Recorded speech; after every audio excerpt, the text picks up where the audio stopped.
Okey, so untuk part 1 kita dah habis tengok bagi skala 1 nisbah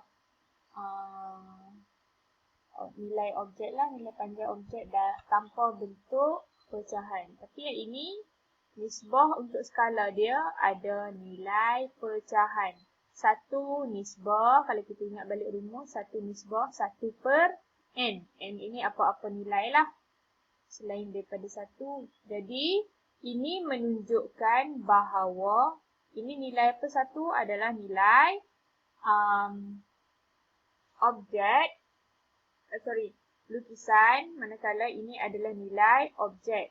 Jadi ini menunjukkan objek dia lebih kecil berbanding lukisan. Objek lebih kecil berbanding lukisan. Okey, so soalan ini minta satu bentuk kromosom dilukis dengan skala 1 nisbah 1 per 1 juta. Tafsir skala bagi lukisan kromosom tu. Okay, kromosom ni ada di dalam sel. Setiap sel ada nukleus. Dalam nukleus ada kromosom. Okey, sel pun kita tak boleh nampak apakan pula kromosom ni kan. Itu memang sangat kecil. Jadi dekat sini dah menunjukkan bahawa objek iaitu kromosom, the real kromosom adalah sangat kecil sebanyak 1 juta kali ganda. Sebab ini adalah lukisan. Lukisan satu ni yang ni lah. Hakikatnya kromosom itu adalah sangat kecil sebesar 1 per 1 juta. Jadi jawapan dia kita tulis sebagai lukisan kromosom itu adalah lebih kecil daripada kromosom sebenar. Skala 1 nisbah 1 per 1 juta bermaksud saiz lukisan kromosom itu adalah 1 juta kali lebih besar daripada kromosom sebenar. Okey, so ingat skala sama dengan panjang sisi lukisan nisbah panjang sisi objek. Lukisan ni kita nisbahkan 1. Panjang sisi objek itu adalah 1 per 1 juta. The real size of chromosome yang ini. So, 1 per 1 juta dengan 1 mana lagi kecil? So, this one lah. Ini menunjukkan bahawa objek lebih kecil berbanding lukisan. Okey, so kita masuk bahagian untuk menentukan skala ukuran objek atau ukuran lukisan berskala. Okey, yang ini kita akan start dengan pengiraan lah. Apa-apa pun kita kena ingat balik rumus skala iaitu panjang lukisan berskala nisbah panjang sisi objek. Tapi cikgu lagi suka ingat macam ni. Kalau skala, cikgu akan ingat skala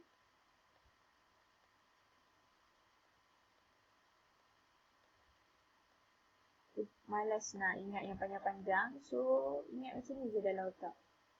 Depan untuk bacaan sebuah dia adalah lukisan nisbah objek. Tak payah duk karang ayat panjang-panjang. Panjang sisi lukisan berskala lah, panjang objek berskala. Cikgu akan ingat ni je. Skala sama dengan lukisan nisbah objek. Okey, so tak apa. Yang mana pun sama je dua-dua tu. Okey, kita proceed untuk next slide. Okey, so contoh soalan yang dia akan keluar mungkin macam ni lah. Tentukan skala bagi setiap yang berikut. Okey, cikgu ada dua image. Antara image ni, cikgu kena identify mana lukisan, mana objek. Tapi soalan tak ada nyatakan. Bila soalan tak menyatakan mana lukisan, mana objek, kita tengok pada bahagian berlabel ABC ni. Sini ada prime. Koma di atas kita panggil prime. So ada A prime, C prime, D prime. So ini menunjukkan bahawa bila dia ada prime, menunjukkan dia adalah lukisan. So automatically ini adalah objek. Ini adalah lukisan. Okey, objek dia kecil, lukisan dia besar. So, simpan dalam kepala yang jawapan sekejap lagi kita mesti dapat 1 nisbah 1 per n. Sebab objek kecil nisbah, lukisan besar. Okey, So first kenal pasti objek dan lukisan. Dah dapat dah. Ini objek, ini lukisan. Sebab ini ada prime. Prime menunjukkan dia adalah lukisan. Kemudian pilih sisi sepadan pada objek lukisan. Okey. So kita nak pilih panjang dan lebar dia. Jangan pilih, tip dekat sini, jangan pilih bahagian condong ataupun kalau ada lukisan melengkung. Jangan pilih bahagian condong dan melengkung tu. So kita pilih yang menegak ataupun yang mendatar lah, yang ada straight, kita boleh kira setiap kotak ni.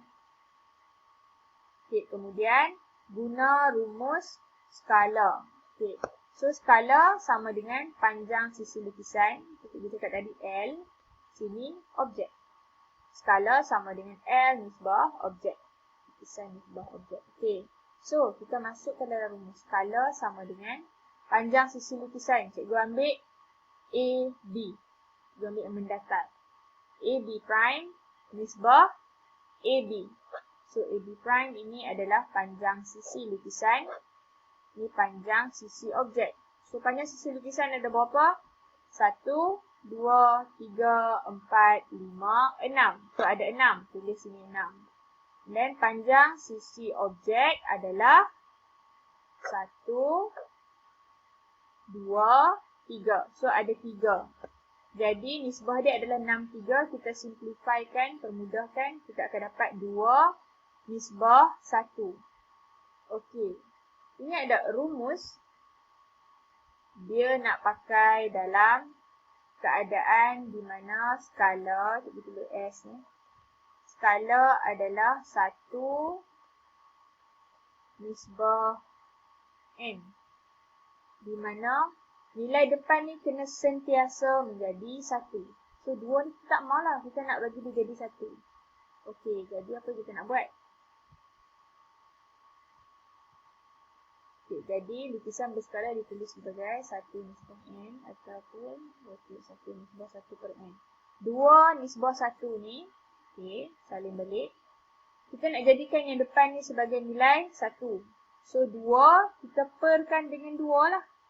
Yang nilai di belakang ni kita akan perkan mengikut nilai hak depan. Kalau sini kita per dengan 2, 1 pun kita per dengan 2. Kalau sini per dengan 3, belakang pun 3 lah. Jadi 2 per 2 ditulis sebagai 1. Dan 1 per 2 ditulis sebagai 1 per 2 lah. So jawapan akhir untuk soalan macam ni adalah 1 nisbah 1 per 2. Jadi bacaan ini menunjukkan bahawa objek lebih kecil berbanding lukisan. So cikgu harap jelas untuk soalan melibatkan penggunaan nisbah 1 per N.